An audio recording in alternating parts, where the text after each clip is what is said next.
හොඳයි මෙන්න අදත් සුරේසරයි ටීවී ඔබ වෙත ගෙන එන දුන්නොත් ලණුවක් ප්‍රශ්නෝත්තර වැඩසටහන. අදත් අප එකතු වෙන අතනකරුවන් දෙදෙනෙක්.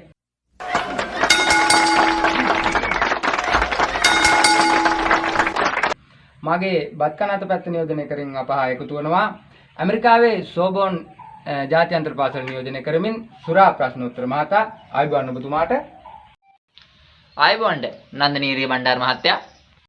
හොඳයි දැන් අපි හඳුනා ගන්නමු ඊළඟ තරඟකරු කවුරුන්ද කියා. මාගේ අර මෙවුව කරන අත පැත්ත නියෝජනය කරමින් ඔය සමාවෙන්න ඕන වැරදීමක් වුණා. මාගේ බත්කන් නැති අත පැත්ත නියෝජනය කරමින් අප එකතු වුණා ඕස්ට්‍රේලියාවේ බ්‍රීජින් ජාත්‍යන්තර පාසලේ කතිකාචාර්යවරයෙක් වන බර්ටි ක්‍රියක්ෂන් මහතා. ආයුබෝවන් ඔබතුමාට. ජය වේවා. හොඳයි එහෙනම් කාලය නාස්ති නොකර අපි යන ප්‍රශ්න ඇසීම සඳහා මුලින් ප්‍රශ්නය යොමු වන්නේ ඕස්ට්‍රේලියාවේ බීජිං ජාත්‍යන්තර පාසල නියෝජනය කරමින් පැමිණි ඒ කතිකාචාර්යවරයෙකු වන බර්ටි ක්‍රියක්ෂන් මහතා වෙතට. ඔබතුමාගේ ඔබතුමා ඉගැන්වීමට කැමතිම විෂය කුමක්ද? ඉංග්‍රීසි. ඔව් හොඳයි බොහොම හොඳයි. ඔබට ලේසියි මේ ප්‍රශ්නේ මම අහන එක ඉංග්‍රීසි විෂය සම්බන්ධ ප්‍රශ්නයක් තමයි දැන් ඔබෙන් අහන්නේ. තාරාවට ඉංග්‍රීසියෙන් කියන්නේ. අපෝ ඒකද ප්‍රශ්නේ ඩක්නේ. නෑ බර්ටි ඔබට ලැබෙන ප්‍රශ්නේ ඒක නෙමෙයි. ඔබට ලැබෙන ප්‍රශ්නේ තමයි තාරාවට කියන්නේ ඩක් නම් පොඩි තාරාවට කියන්නේ කුමක්ද? කුඩක්. ඔබේ පිළිතුර වැරදි. පොඩි තාරාවට කියන්නේ කුඩක් නෙමෙයි. පොඩි තාරාවට කියන්නේ පොඩ්ඩක් කියලා. හොඳයි එහෙනම් ඒ අනුව ඔහුට ලකුණු ලැබෙන්නේ නැහැ. හොඳයි අපි දැන් යනවා සුරා ප්‍රශ්නෝත්තර මහතා වෙතට.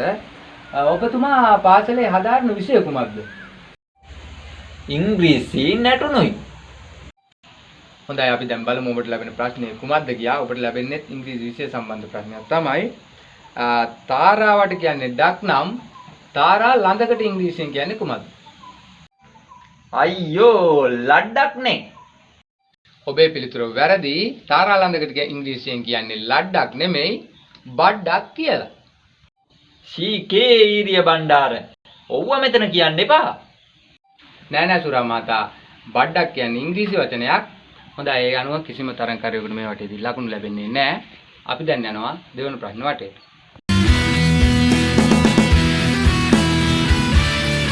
හොඳයි දෙවෙනි වටේ පළවෙනි ප්‍රශ්නය යොමු කරන්නේ බර්ටි මහතාටයි. බර්ටි මහතා ඔබට ලැබෙන ප්‍රශ්නය මේ ප්‍රශ්නය ඔබට යොමු කරන්නේ සමාජ දැනුම ඔබගේ නිරීක්ෂණය කිරීම සඳහා. ඔබට ලැබෙන ප්‍රශ්නය තමයි සැනකෙලියක සඳෙලියක ඉන්න දිමුතුලතා කියලා කාන්තාවක්. මේ සැනකෙලියට එනවා සුද්දෙක්. මේ සුද්දා ඉංග්‍රීසියෙන් අහනවා දිමුතුලතාවගෙන් ප්‍රශ්නයක්. මම අහන්නේ ඔබෙන් ඒ ප්‍රශ්නේ කුමක්ද කියලා. What are you doing කියලා? නෑ බර්ටි මහතා ඔබේ පිළිතුර වැරදි. නිවැරදි පිළිතුර වන්නේ සැනකෙලියේ සඳෙලියේ දිමුතුලතා වයි. හොඳයි අපි දැන් යනවා දෙවෙනි තරඟකරු වෙතට. සුරා මහතා ඔබගේ විනෝදාංශය කුමක්ද? බෝල ගැසීම තමයි ඉතින්. ඔව් හොඳයි ඔබට ලැබෙන්නේ ක්‍රිකට් සම්බන්ධ ප්‍රශ්නයක් තමයි. ඔබ දන්නවා අපේ අසල්වැසි රට ඉන්දියාව. ඉන්දියාවේ මැච් එකක් පෙරදුනහම ක්‍රිකට් ක්‍රීඩකයන්ට හිරිහැර කරනවා. ඔබ දන්නවා ඉන්දියන් කණ්ඩායමේ නායක මහේන්ද්‍ර සිං ධෝනි ඔහුට හිරිහැර කරපු වෙලාවක ඔහු වෙනුවෙන් ලංකාවේ ගායකයෙක් නිර්මාණය කරලා දෙනවා ගීතයක්. මම අහන්නේ ඔබෙන් ඒ ගීතය කුමක්ද කියලා. මට පොඩි වෙලාවක් දෙන්න පුළුවන්ද? මහේන්ද්‍ර සිං ධෝනි කියන්නේ කවුද? ඉන්දියන් කණ්ඩායමේ නායකයා. යකෝ මේ කනපලා ගන්න උත්තරේ කියනවද? පුංචි ධෝනි තරහ වෙලා. ඔබේ පිළිතුර වැරදි. නිවැරදි පිළිතුර තමයි බනින්න එපා සුදු ධෝනිට. හොඳයි ඒ අනුව දෙවන ප්‍රශ්න වලට නිමා වෙනවා. කිසිම තරඟකරුවෙකුට ලකුණු ලැබෙන්නේ නැහැ. අපි දැන් යනවා තුන්වන ප්‍රශ්න වටේට.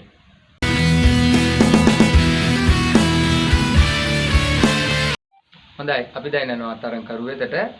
ඔබගේ විනෝදාංශය කුමක්ද? සිංහල ගීත ගායනා කිරීම. හොඳයි ඔබට මේ ප්‍රශ්නේ ලේසියි. මොකද මේ ප්‍රශ්නේ අහන්නේ සිංහල ගීතයක් ඇසුරෙන්. ඔබට ලැබෙන ප්‍රශ්නය තමයි ස්වාභාවික අමුද්‍රව්‍ය යොදාගෙන ඔරුවක් සාදන ආකාරය විස්තර කරන්නේ කෙසේද? ඔරුවක පාවෙන රෑගන අඳුරේ කොටියේ කිමාමේ සීතල වතුර. ඔබේ පිළිතුර වැරදි බර්ටි මහතා. එහෙනම් ගීතේ මොකද්ද? හොඳයි බර්ඩි මහතා. අපි දැන් ඔබට මේ ගීතය ඇසීමට සලස්වනවා. නෙළුම් මලේ පෙති කඩලා ඔරුව සදාලා වලාකුලෙන් රුවල් දමාලා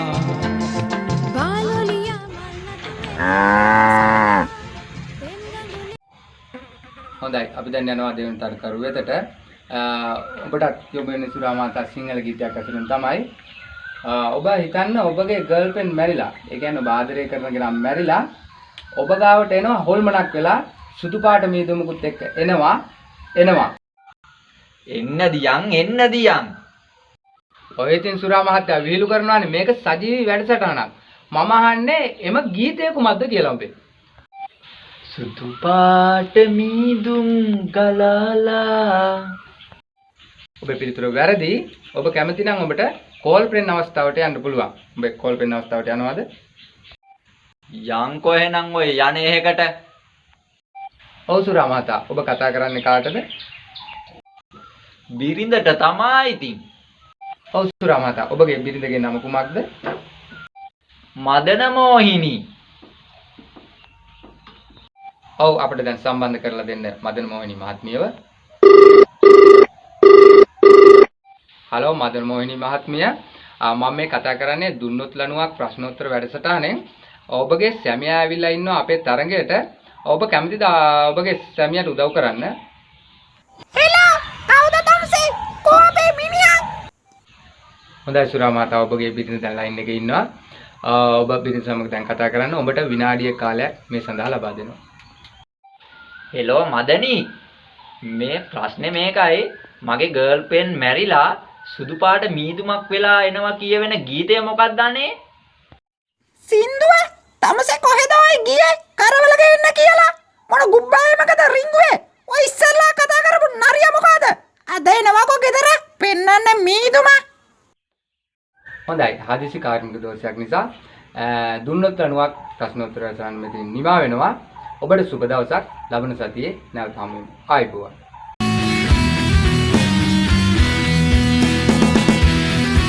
ඔය ගෙනායි මම ඕස්ට්‍රේලියාවෙන් ඇමරිකාවෙන් කියලා ගෙනාවනේ වැඩසටහනට ඉවරනේ. සුරාසරයි වැඩසටහනත් ඉවරයි. කෑවනේ අර ගෑණියෙකුට කතා කරන්න කියලා කෑවා. තමුසේ කෑවා වැඩසටහන ඉවරනේ. දැන් ඉතින් කතා කරලා වැඩක් නැහැ. නැගිටිනවා යනවා මැදදී. යනවා ආයෙත් තමුලා ඉඳවත් එපා.